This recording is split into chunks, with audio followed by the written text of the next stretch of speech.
बँकाद्वारे विकल्या जाणाऱ्या mediclaim policy ह्या अतिशय स्वस्त आणि आकर्षक असतात. कधी विचार केलाय का या पॉलिसी एवढ्या स्वस्त का आहेत? याच्यामध्ये काही कंडिशन आहे का? होय, बँकामार्फत विकल्या जाणाऱ्या मेडिक्लेम पॉलिसी ह्या ग्रुप पॉलिसी असतात. या ग्रुपमध्ये विकल्या गेल्यामुळे याच्यामध्ये मोठ्या प्रमाणात निगोशिएशन होत असते, म्हणूनच ह्या पॉलिसी स्वस्त वाटतात. सर्वात महत्त्वाची गोष्ट म्हणजे ग्रुप इन्शुरन्स हा फक्त 1 वर्षासाठी व्हॅलिड असतो.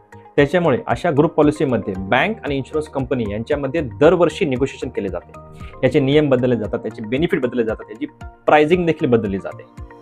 ग्रुप इन्शुरन्समध्ये दरवर्षी हप्ता हा वाढू शकतो, दरवर्षी कंपनी देखील बदलली जाऊ शकते, दरवर्षी याच्यामधले बेनिफिटमध्ये देखील बदल होऊ शकतो. बऱ्याच वेळा बँका आणि इन्शुरन्स कंपनी यांना एकमेकाचे नियम पटले नाही तर बँक इन्शुरन्स कंपनी देखील बदलते. अशी खूप प्रकरणे आहेत जिथे मागच्या वर्षी बँकांनी ज्या इन्शुरन्स कंपनीची पॉलिसी विकली आहे ती इन्शुरन्स कंपनी या वर्षी बँकेबरोबर नाहीये.